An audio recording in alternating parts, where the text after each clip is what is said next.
Hi, my name is Susan Majek. I'm here at the Hilton in Rockville, Maryland at the Pan-African Conference. Tonight we have some exciting speakers, including moderator Randy Short, Molefi Asante of Temple University, Chioma Oru, activist and PhD student, Maurice Carney, director of Friends of the Congo, Peter Bailey, journalist and activist. We also have special performance by Anna Walago, who is a recording artist who will share some of her songs and spoken words with us. I am a Pan-Africanist. I want to also impress upon you as we start off, how many of you are following the news of what's happening in Somalia or what's happened in Ivory Coast, where, God forbid, the former and the rightfully elected president of Ivory Coast's wife was assaulted before the president was arrested. How many of you are aware of a genocide going on in the Nuba Mountains? How many of you are aware that the invasions of Libya and of Somalia and other places are designed at a critical juncture in the history of the Western countries, which see themselves declining? And so now they have decided to attack and prevent the unification of Africa, because in reality the last 500 years has been a European holiday, and the cruise ship has sailed on the blood and sinew and suffering of African people writ large, and they see the cruise as coming to an end. I'm just going to give you a very short talk of my own, and then I'm going to get down to business. My thought for you today, in my few minutes, is revisioning Africa. Revisioning Africa. I did an interview this morning on Sirius Radio, and I was talking about the broadcast, the news that you see on Libya. I was there with Cynthia McKinney for about a week, listening to bombs that you and my tax dollars paid for. And we had the opportunity to go to the Bab al-Azizia, the compound where Muammar Gaddafi's offices and his residence is, and to spend time with Libyans who were concerned about what was happening in their country. And it may shock some of you that the backyard of Muammar Gaddafi's house looked like this room, everyone in the room. In fact, we were moved, not that we didn't know that there weren't black Libyans, but we were clear that the leaders of the Pan-Africanist movement in Libya, outside of Muammar Gaddafi, are the black Libyans who see the future. They can envision the future of a united Africa, and with that, they go each night, even tonight, they're probably there now, with their children as human shields to defend the Pan-Africanist struggle that one of the great leaders, as Muammar Gaddafi, has tried to bring to fore in Africa. How many of you know what happened yesterday? That $30 billion that was frozen by this government now potentially could be handed over to Al-Qaeda, racists, rapists, drug dealers, and terrorists, and even persons who've killed and injured American servicemen, and the unjust war that's being waged in Iraq that's killed 1.4 million people. How many of us imagine that we pay for this? We pay for Africans to be killed. We pay for my Somali friends who drowned on their way to Lampedusa a few months ago, and luckily some survived and are in Naples. We have to revision Africa to stop seeing Africa as a poor land, but the richest, the most important, the center of humanity, the center of civilization, with the oldest antiquities. We have to envision a currency, one African currency, with Marcus Garvey on the $100 bill, or the 100 Africa bill, Malcolm X on our currency, Patrice Lumumba, Thomas Sankara, and yes, Laurent Gbagbo, maybe on the five, for Ivorians who have mixed feelings. Envision us having a currency where we can trade and deal with each other. Imagine an African army where folks put their hands on one African woman. We dealt with it. An African army that could go into Congo and get those little terrorists and string them up this evening if they put their hands on one of our girls. Or envision an Africa where Africans with PhDs work in the profession in which they're trained instead of driving cabs for ungrateful white folks in large European and American cities. We have to revision Africa. We have to see that we are the creators of civilization, the originators of civilization. Humanity comes from us and not vice versa. That vision is what is at stake for the wars in Somalia.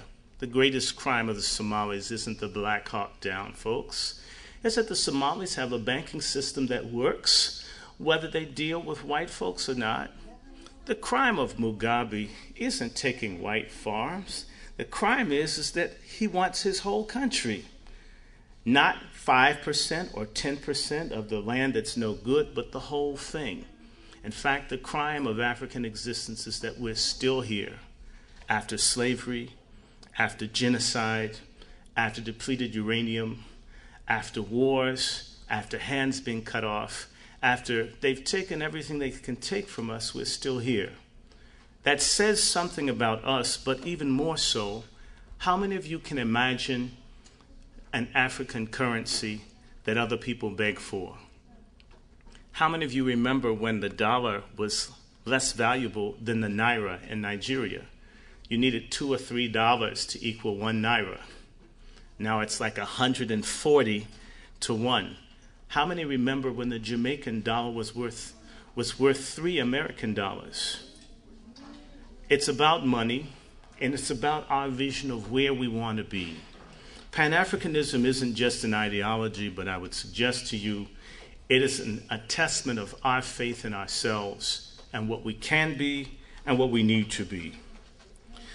I want to just close there, but challenge you to think differently. Think differently about what it means to be an African. Think differently about Africa versus there being so many countries, and think about one continent, even if necessary with nuclear deterrent power, that could tell a country like this, off the chain, Tea Party mad country, hands off.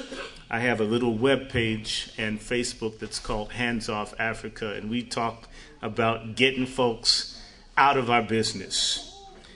I just want to see a show of hands. How many of you could envision an Africa where we're sovereign, where people don't come with their inflated currency and pervert the morals of young African men and women, where mercenaries don't run around and kill and steal? What you invest your money in is yours. Oh my. Now I can simply say, look at who's in the house. We've got Peter Bailey, and that's Malefi Asante. But I want everyone to repeat after me. Africa. That's not loud enough. Come on, people. Africa, must be free. The vision is in me.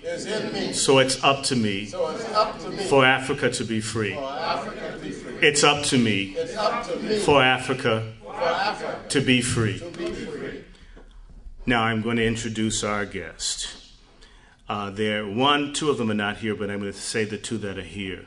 I have the honor, I can't even believe it's been at least 16 years since I saw Dr. Malefi Asante. They only let him come once. I was at the University of Virginia in a PhD program.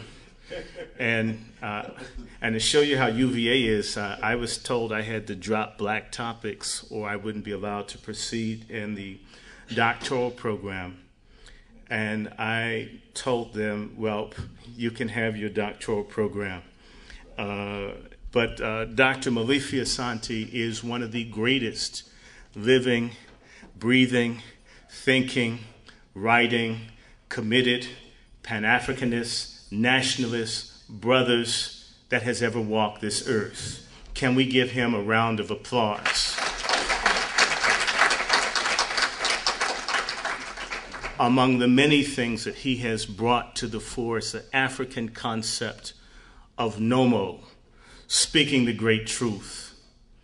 And when we think about re-envisioning Africa, when you think about men like Molefi Asante, Malcolm X, Marcus Garvey, under psychic and economic and political pressures have created the greatest body telling truth to one of the most wicked and demonic and satanic forces to ever cross this earth, called white supremacy.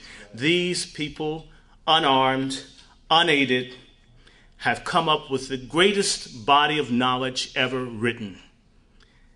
And so I want to simply say that he is a professor at the African American Studies Department at Temple University.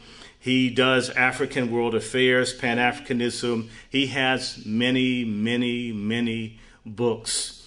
If you want evidence of how his books can move and make people crazy, you're listening to one. On to my other brother. How many of you remember Malcolm X? How many of you know that so few people who wear X on their hats and carry the book around would even touch or look at Brother Malcolm X when he was under fire? Let me see a show of hands, because we got a lot of cowards as a people. But this man was with him the whole way, the last few years, when his life was threatened, when they tried to burn his family alive in their home, when they were trying to kill him, when they poisoned him in Egypt, when they tried to kill him in Nigeria. Mr. Bailey was right there supporting Malcolm X. A lot of people, they get old, and the civil rights folks like John Lewis, who's been supporting the war in Libya until the First Lady of Struggle, Cynthia McKinney, took a group of people to confront John Lewis and remind him that maybe a few of those knots he got from Edmund Pettus Bridge has caused him to side against the great black Jamahiri of Libya. But Peter Bailey is the same strong, committed, caring, pro-black woman, just like Molefi is pro-black woman. Give you sisters a hand. These brothers stand up. You can't say nothing about black sisters with Mr. Bailey and Molefi around. They will jump in your face, on your face, and on your head. These brothers always do and continue to do truth. Now, Peter Bailey is a journalist. He has a column that runs in hundreds of papers. He wrote a biography on Alvin Ailey. Not only did he do that, this brother was with Ebony doing all kinds of things. Black World, he's all over the place in terms of being someone there on the cutting edge. And you know, he doesn't just preach it. He has a gathering in his home where he passes on knowledge to young brothers like me and others, to bring them in and try to pass it on. A lot of our folks, they get old and they forget. Haven't y'all met some old black folks and they won't touch you, won't help you? They'll talk to you about carjacking and crack and you in a PhD program, but he remains true. Now we have another sister. Thank you. Chioma Ora. She's an activist. She's here to confront the French, one of the worst group of people. I almost said something bad.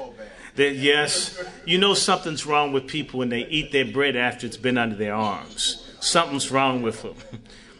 The French, who steal from their former colonies, that get 50% of every dollar that goes through Ivory Coast, and then create problems everywhere. The same French who exterminated the entire leadership of Cameroons and then put it under their stooges, like this fool Paul Biya. This sister's here to tell the French, get out. And we can't emphasize enough that the French have been one of the most insidious, divisive forces in the Pan-African experience, with their phony idea that you can be black and black on the outside, but you're really just a Frenchman on the inside.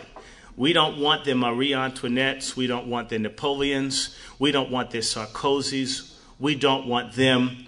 We want Africa. We don't want their flags. We don't want their parliament. We want Africa. Don't you want Africa? So this sister here is going to deal with the issue of French military bases, AFRICOM, and the militarization of Africa. I only want to mention one other thing.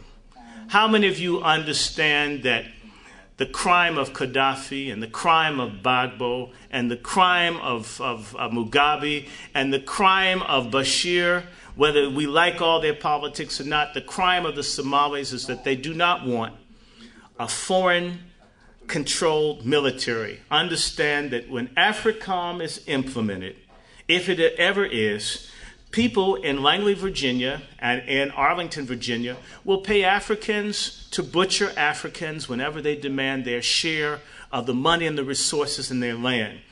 I did my doctorate on the Congo. AFRICOM, if it's implemented, would be a new force publique to exterminate all Africans that will not collect rubber or gold or whatever, but they won't just cut off hands. They will cut off whole peoples. So let's give it up for Chioma Ura. Thank you. Last but not least, Maurice Carney, my leader. I work with getting folks involved with Friends of the Congo. Some of us don't pay attention, but the Congo is the only country in the last 120 years that's had 4 genocides. All caused by external forces. I repeat, 4 genocides, all caused by external forces. In Congo, a woman's more likely to get raped than she is to get braces or to get a bike or to even own a book. So Maurice Carney is the executive director of Friends of the Congo. His piece will be on the significance of the DRC to the total liberation of Africa. My last comment, when we sat down with Muammar Gaddafi in January on the anniversary of the assassination of Lumumba, we took a moment of silence for Lumumba, and Muammar Gaddafi then explained that one of the reasons he became a Pan-Africanist was he saw what happened to the Congo. He said as long as he can remember what happened to Congo, he'll fight to the last drop of his blood. We must free Congo. Can I hear you say that with me? Free Congo. Free Congo. Now, we have this sister who always moves me. Anna, could you come and lead us in our song? I want to say your name right. I want to say Walago. Mwalago. Thank you, sister. At this time, could we stand as she sings the South African anthem, Nkosi Sikelele Africa? You can have the mic. Malupakanisu pondolwayo yizwa imitandazo yetu Nkosi Sikelele Tina Uswapolwayo woza moya woza moya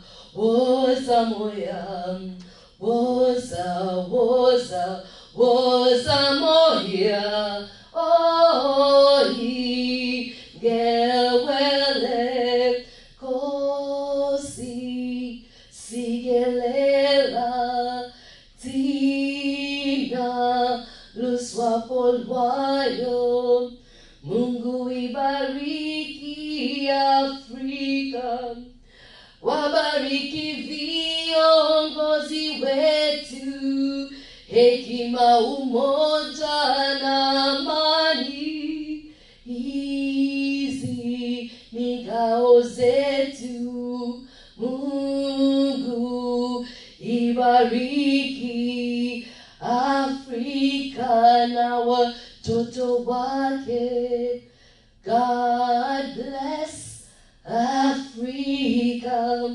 May her spirit rise up high. Hear our prayers. God bless us. God bless Africa. God bless our descend, oh Spirit, descend, descend, descend, oh Spirit, descend, descend, descend, oh Spirit, descend, oh Spirit. God bless us, God bless Africa, God bless our families. My mentor was Brother Malcolm. I was with him during the last 14 months of his life. I was a founding member of the OAAU, the organization he founded after his departure from the Nation of Islam. I was the editor of that organization's newsletter, and I was in the Audubon Ballroom on February 21st, 1965, one of the last 4 or 5 people to speak with him that Sunday, and I was a pallbearer at his funeral. And that's where I learned. I tell everybody that from the time I heard him speak in 1962, I didn't get involved with him then because I was not a Muslim and I was not prepared to become a Muslim. I was at that young age where I had just kind of rejected Christianity, and I said I'm not going to go into another religion. We all go through that. We all go through that state where we don't want no part of any religion. And I was at that age, that time, and so I was not a Muslim, and I was not prepared to become a Muslim. So from 62 until 64, I just followed him. Wherever he spoke in the New York City area, I was living in Harlem at the time. I would always make sure I was there to hear him speak. And then in 1964, when he began to form the OAAU, I was there. So that's who I learned from, and what I'm going to present to you today on the question of Pan-Africanism, I'm going to present his position on Pan-Africanism in his own words. I have a copy of a statement that he issued at the OAU conference in 1964, the complete statement that he issued. He was not allowed to speak, but he was invited as an observer, so he wrote this statement and gave it to all the African heads of states.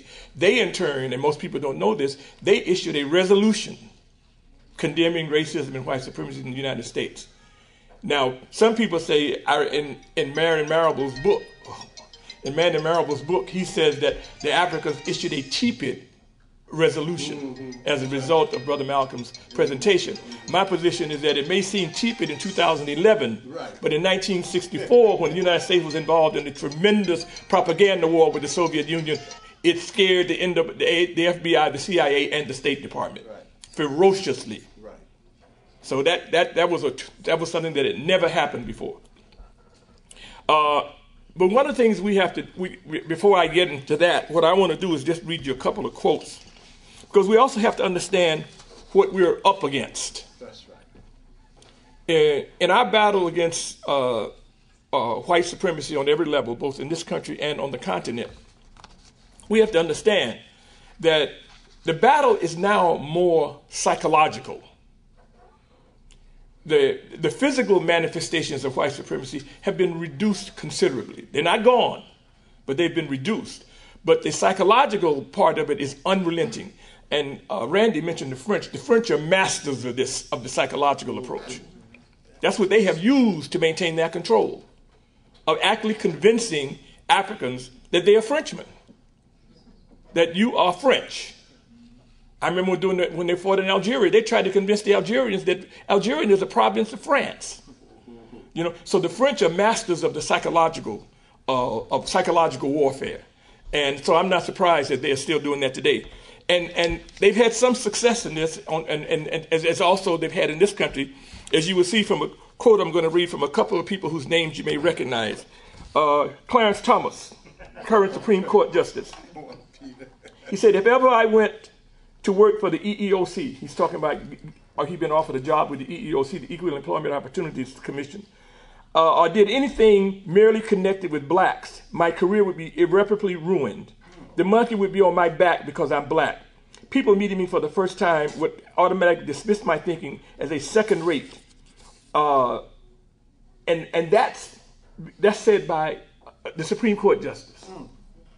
Whoopi Goldberg, in her book, called me an asshole, called me a blowhard, but don't call me an African American. It divides us as a nation and as a people, and it kind of pisses me off. It diminishes everything I've accomplished. George Schuyler, who you might not be aware of, but he was a very prominent black journalist in the 1930s, 40s, and 50s, up until the 60s. He said, a black person learns very early that his color is a disadvantage in a world of white folks. This being an unalterable circumstance, one also learns very early to make the most of the best of it. So the lifetime endeavor of the intelligent Negro is how to be reasonably happy, though colored. Now these folks are supposedly educated.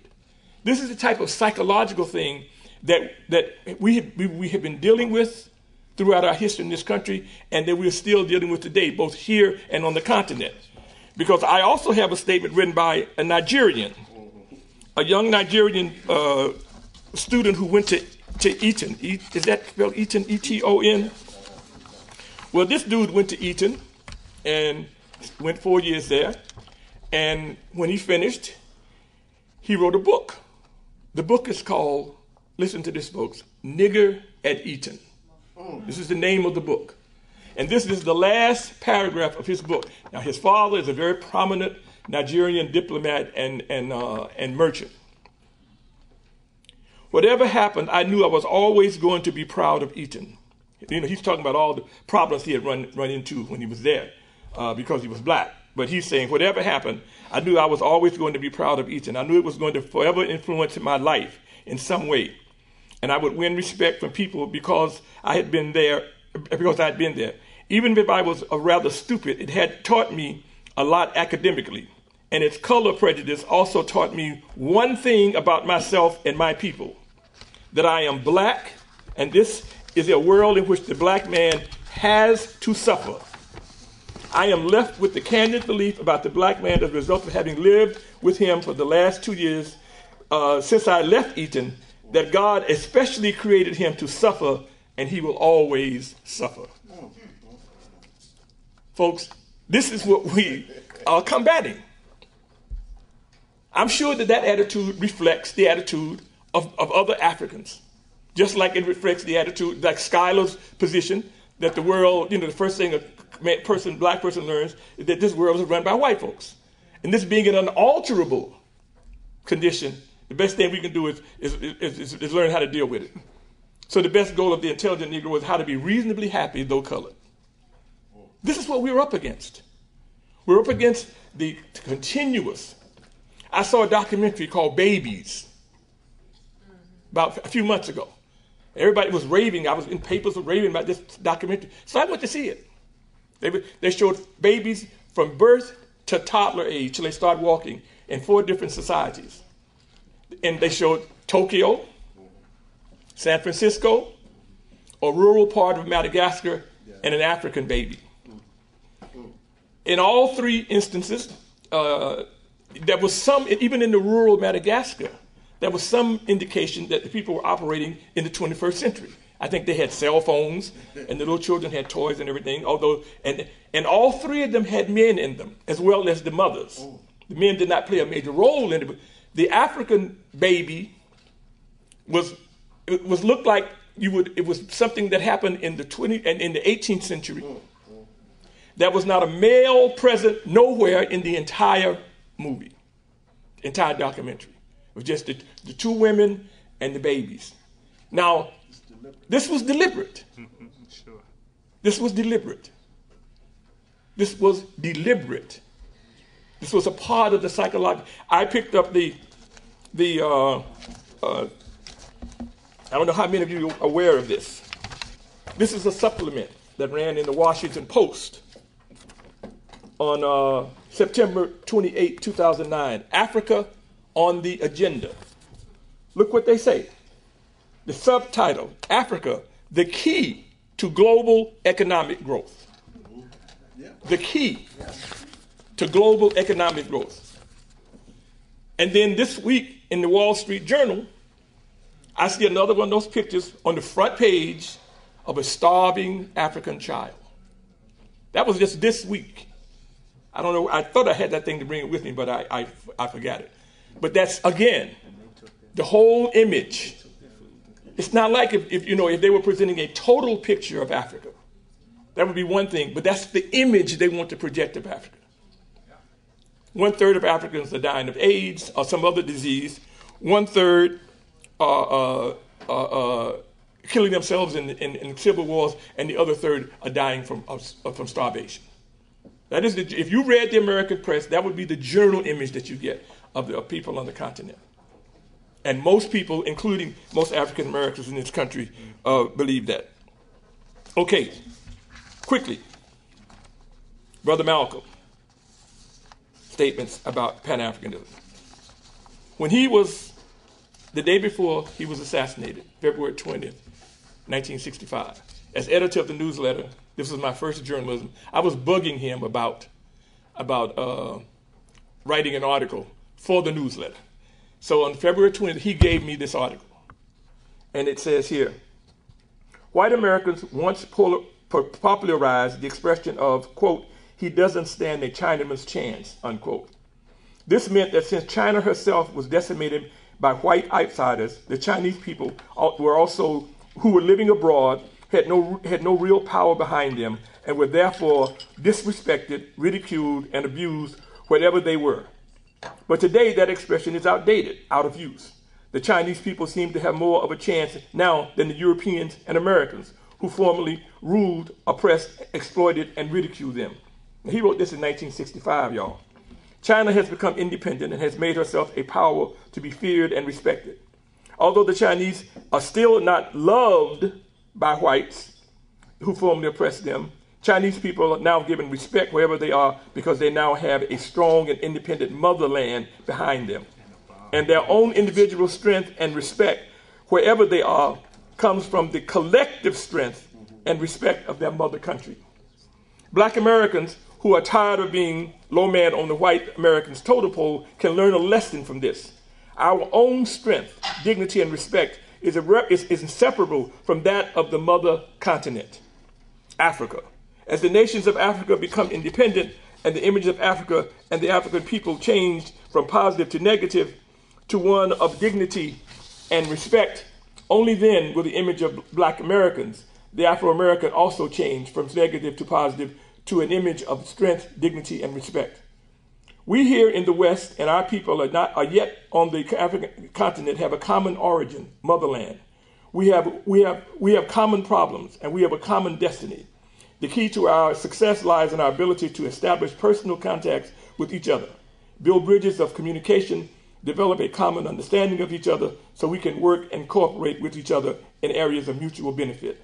Just as the image of the Chinese people all over the world benefited from the rise and the strength of China, the image of Black people everywhere will automatically benefit from the rise of a strong and independent and respected Africa. That's Brother Malcolm's Pan-African statement. And it's just one. I have a couple of other things, but because of the time factor, I'm not going to read them right now. But that's what. Okay. That was his position. And folks, let me tell you, he gave me this article on February the 20th. It may very well be the last article he ever wrote. I'm not going to say it because I don't know for sure, but I know that he gave this to me on February 20th to publish in the next issue of our newsletter. And of course, another issue never came out after he was assassinated. Okay, Randy just told me I got 2 more minutes. Okay, so what I will do then is read to you a statement he made at the OAU meeting in 1964. It was the first time that an African American had been invited as an observer to the meeting, and he, at that meeting, distributed this document. I'm just going to read a part of it. He says, "No one knows the master better than his servants. We have been servants in America for over 300 years. We have a thorough inside knowledge of this man who calls himself Uncle Sam. Therefore, you must heed our warning. Don't escape from European colonialism only to become even more involved by deceitful, friendly American dollarism." Then he says, "Your problems will never be fully solved until ours are solved. You will never be fully you never be fully respected until unless we are also respected. You will never be recognized as the free human beings until and unless we are also recognized and treated as human beings. And the last part of it, the last paragraph says, no one knows, I'm sorry, I read that one already. But the point I'm trying to make is that this is a statement that he issued at the OAU conference. I have the entire statement here that he issued at the OAU conference. Again, he was talking about the connection, the absolute importance of the connection between the Africans and the African American people. And that is why the United States considered him dangerous. And I tell people all the time, you have to put what Brother Malcolm was doing and saying on the Pan-Africanist into the times. You can't look at write it in 2011 and say, oh, because I used to hear people say, why was he so harsh? When I used to speak to him at college students, that was always the first question. Why was he always seem so angry? Why was he so harsh? And I had to fill them in with the context between 1955 and 1965. 20 people were killed, lynched during that period. That's what he was responding to. That was the height of the civil rights movement. Emmett Till, 55. The little girls in Birmingham, 63. Medgar Evers in 1962. So in that 10-year period, when he was most active on the scene, that's what was going on. On an international level, you had the Hungarian Revolution, the beginning of the space race, the Cuban crisis. All these things were going on at the time, and he had enough vision to say, we can take advantage of that. We can play the two groups of white folks against each other and advance the interests of African people and people of African descent around the world.